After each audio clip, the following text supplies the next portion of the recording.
Hi friends, I wonder if I'm the only one who feels like the world's gone completely mad.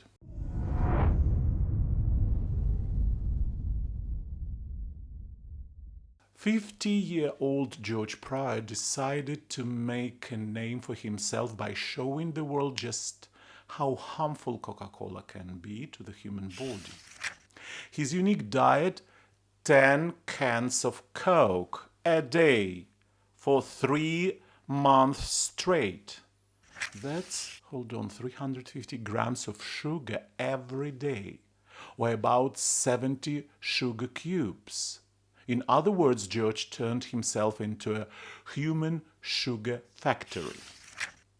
Once he looked fairly fit. Now he sports a fine belly, has lost muscle, and ballooned from 67 to 76 kg. His blood pressure improved too, from 129/77 to 145/96, which is a bit off from the classic 120/80.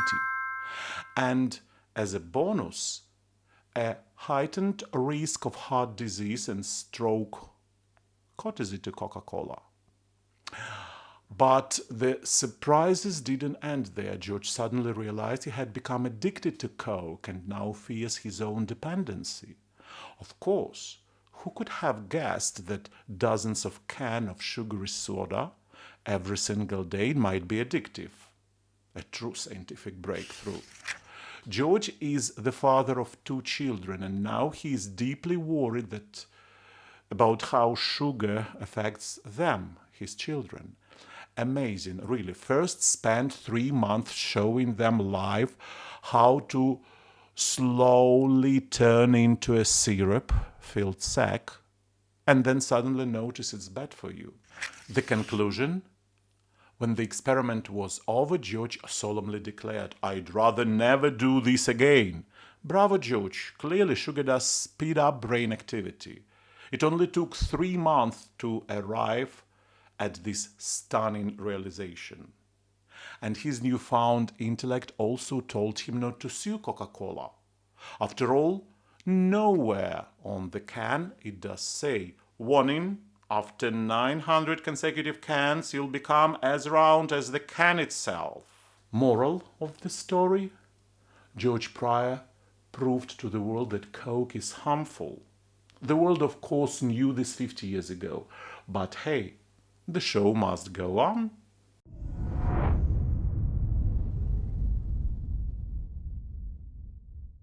No one of the Hebridean Islands, that is in Scotland, on a quiet and peaceful Isle of Coll, where only 220 people and sheep live, the unthinkable happens in November 2011.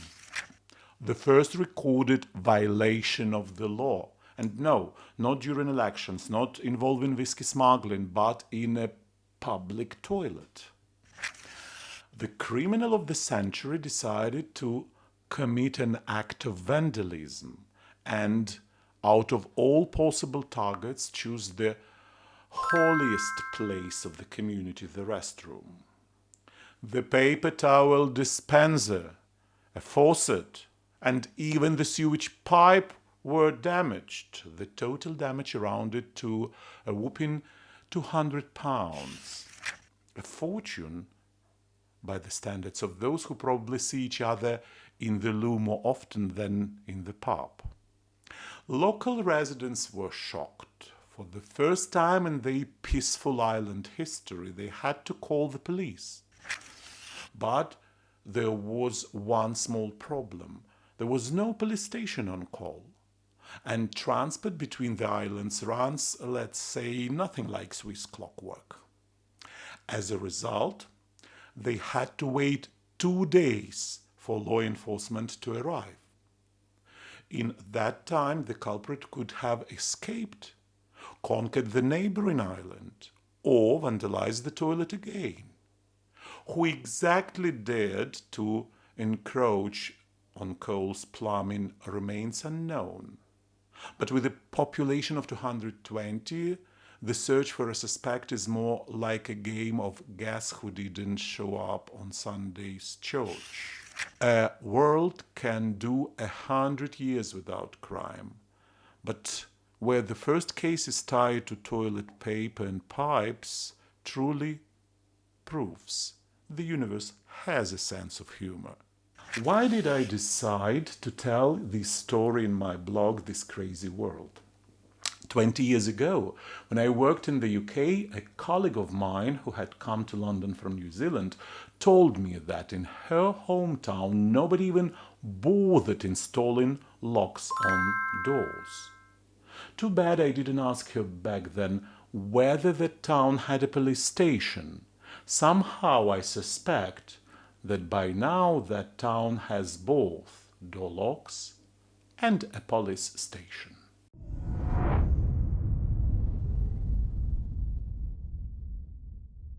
You probably see yourself as a fair and a compassionate person, right?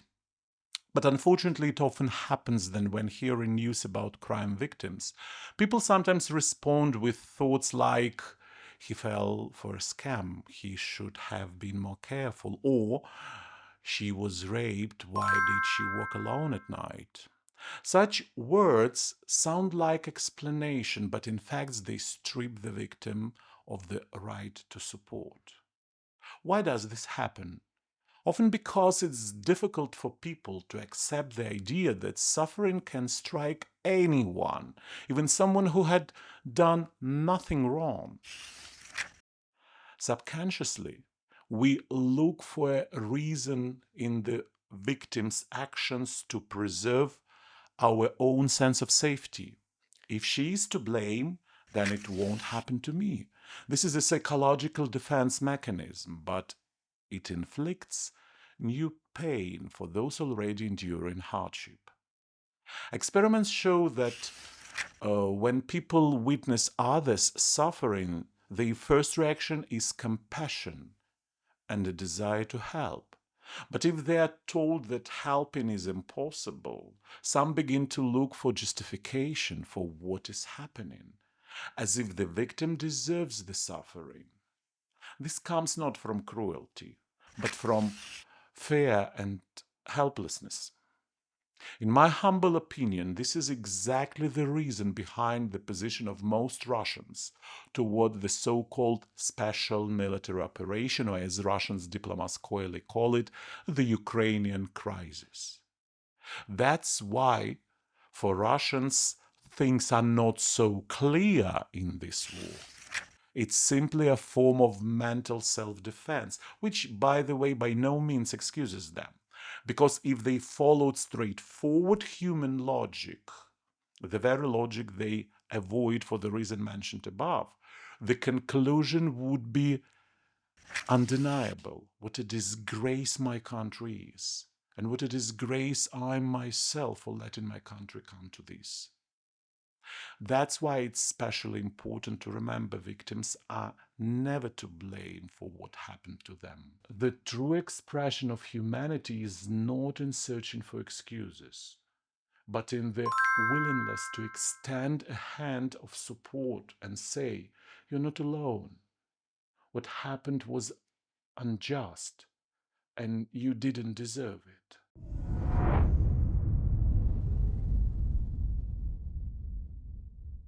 In 2011, researchers from the University of Milan in Italy set out to test the old 6 degrees of separation hypothesis using Facebook.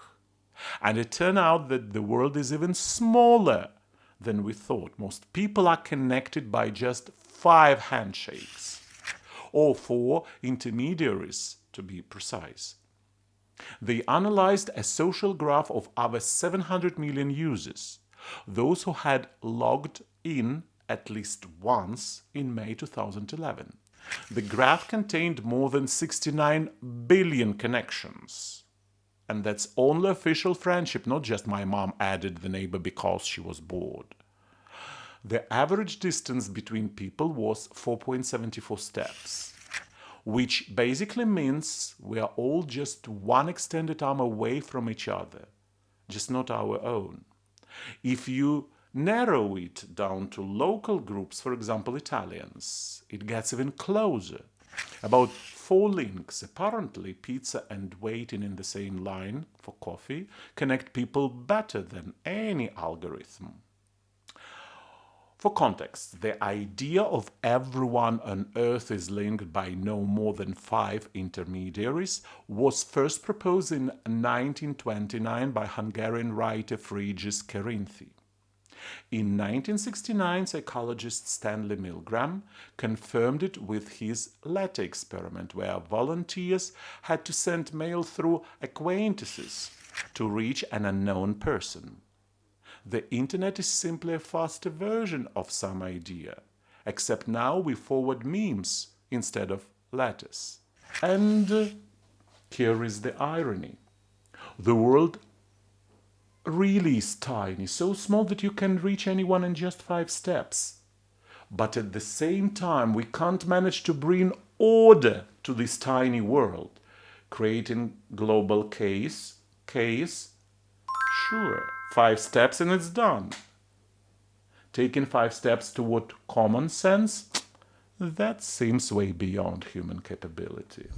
I'm really curious to hear your thoughts, my friends. Share them down in the comments. I'll be reading them all.